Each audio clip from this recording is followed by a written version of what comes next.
to everybody in this room, whether you're black or white, or from whatever other part of Africa you may come from. If Mugabe fails, Africa can kiss goodbye. Okay? That's a fact. That's not even a joke, that's a fact. Right? Now, at the end of the day, all my personal opinion, when we went and someone said to me, Mugabe, villain or hero, I was that juror in court only hearing one side. So I only really I thought he was a villain. Yeah? Seeing the other side with Roy on the ground and what we've seen, yeah? I think he's a hero. I totally respect him for having the balls to stand up and say no. Yeah?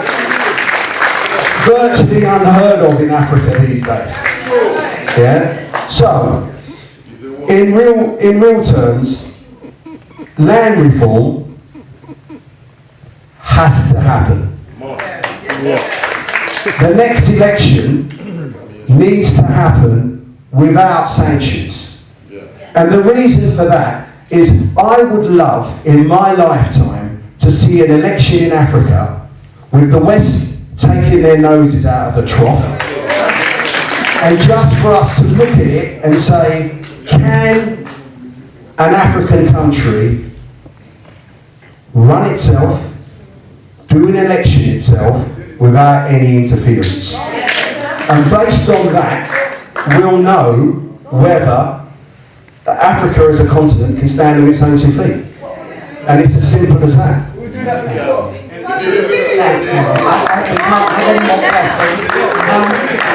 I just thank Shira and once again help me to thank Roy and Neville. Thank you so much.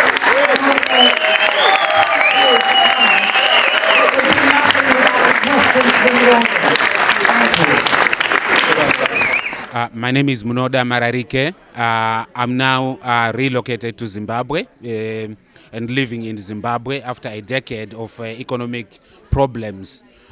Just to make a comment about the film itself is very good.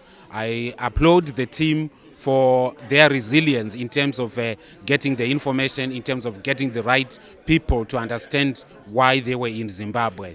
And as a way forward, I would like Roy and his team to go into Zimbabwe once again and make a follow-up, flag out a lot of issues that emanated from the film. For example, they can follow up on how Comrade Robert Mugabe has gone on to redistribute as an advocate of indigenization, redistribute the resources in the mines, in the industries, in terms of the companies, and that's exactly why this film is important. It gives us the leverage to make a follow-up on issues that are of paramount importance at the moment. Thank you. I'm an activist, and I have seen a powerful movie that has put into perspective the condition of Africa, the motherland.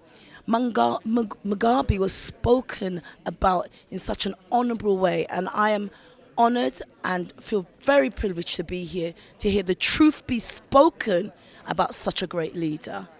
Thank you. My name is Kwame, and I'm so proud of what I just saw, and I cannot express how happy I am.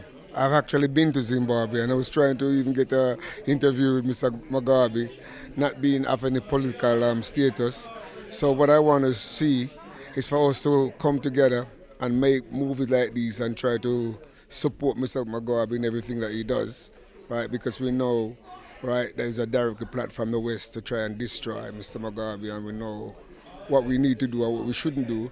And I also want one of the reporters to find out how we can make some preparation to return to Zimbabwe and help to build up that country, because there's a lot of us in this country who have no hope in this society, and we could be better off in Zimbabwe doing something to help that country. That's all I want to say right now. Thanks for your time. Bless. I have just watched the documentary, Mugabe, Villain or Hero. Excellent documentary. And President Mugabe is a hero. This is the only documentary in the world that has been done to counteract the lies of the racist European imperialist media, who have been waging a campaign of lies and disinformation against President Mugabe and ZANU-PF since 1997, when Tony Blair, the war criminal, went back on the agreement of the Lancaster House. I am saying this as an African from Jamaica. My name is Mandingo. I am a journalist, and Marcus Messiah Garvey, the world's greatest Pan-Africanist leader who inspired Kwame Nkrumah and others, is my political and ideological leader. And what is good about this project is that it took Neville Hendricks, an African from Jamaica, his parents are from Jamaica, to produce this film, and Roy Ajeman, an African, his parents are Ghanaian, to come together to do this African film. It shows African unity in motion. Two Africans born in Britain, parents from Jamaica, parents from Ghana, doing a documentary on another African, President Mugabe from Zimbabwe. This is what Marcus Messiah Garvey told us we should do. Not only talk African unity, but practice African unity. It is our only salvation. Up, you mighty race, you can accomplish what you will, said Marcus Garvey. And the only argument that satisfies man is power, Marcus Garvey also said. And finally, Africa for the Africans, those at home and those abroad. So said Marcus Messiah Garvey, the world's greatest Africanist leader. And respect and praises to President Mugabe of Zimbabwe, because currently he is the only African head of state who publicly denounces and resists the attacks of the racist European imperialists. All power to President Mugabe. From I, Mandingo, the Pan-Africanist, the Garveyite. I just want to say, finally, somebody has made a film to address the balance, and I would like to echo what my brother Mandingo said, Africa for Africans, and long live Mugabe.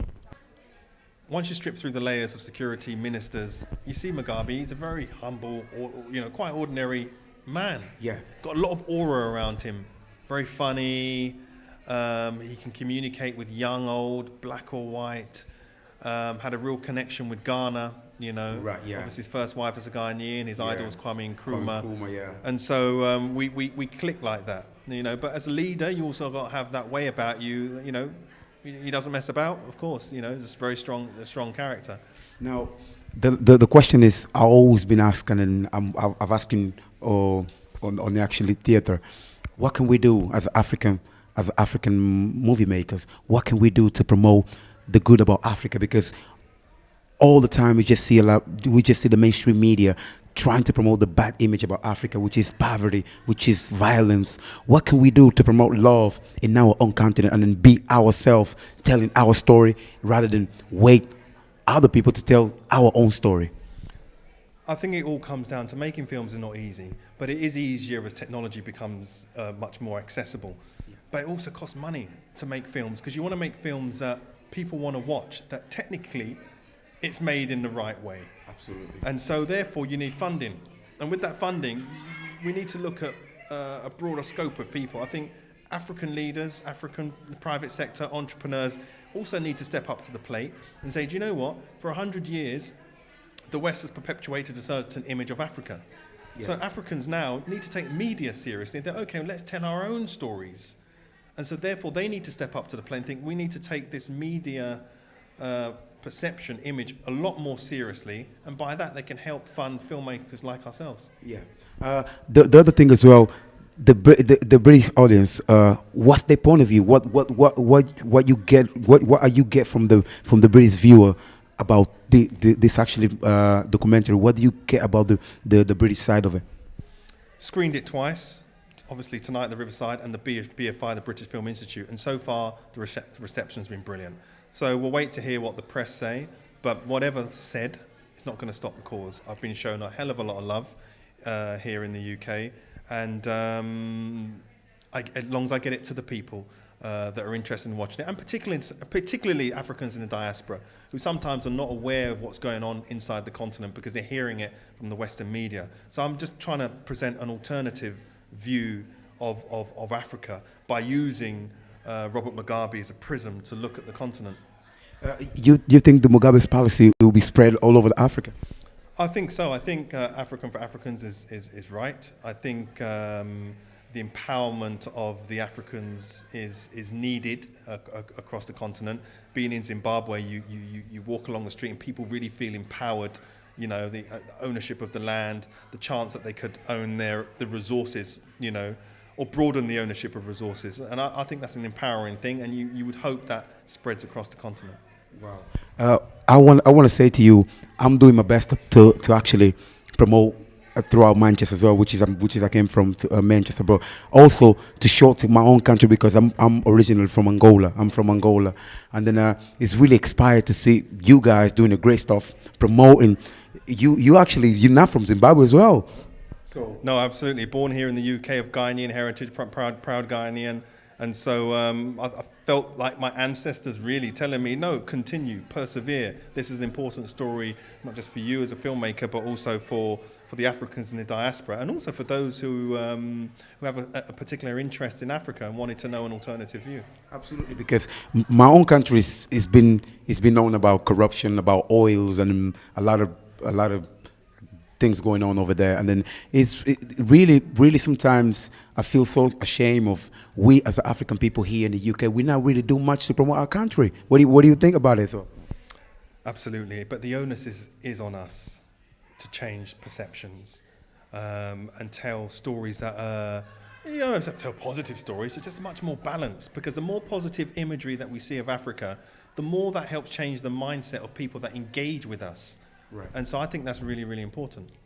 Once again, I wanted just to send a last message to not just for all African people, but especially as well the video makers, because there's a lot of video makers out there who are trying to get into the video industry, but they don't know how. And then your perseverance, because you've been 3 years alone in Zimbabwe trying to make this happen, because you fight for what you actually believed. So I just wanted to send a message to all African brothers and sisters, and especially the video makers as well. What can we do to promote our country, our continent? First of all, I know you've come all the way from Manchester, and for people who don't know, it's a hell of a long way to come and watch the screening here. Absolutely. So I thank you for your perseverance, and by you coming down shows me how much passion you have within yourself to tell a more balanced and less distorted view of the continent. So I say to you, keep up the good work, let's keep up the connection, let's make this go viral, because it's important that our friends, brothers and sisters within the diaspora and also within Africa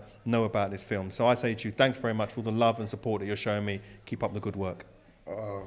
Once again, my brother Roy, I want to say thank you as well to give me the blessing to be here. It's such an unbelievable time we had together to show the Africa we still the continent that we're planning to be on. And then once again, I appreciate for your help, and then really thank you as well, and keep up a good work, bro. One love. Well, right.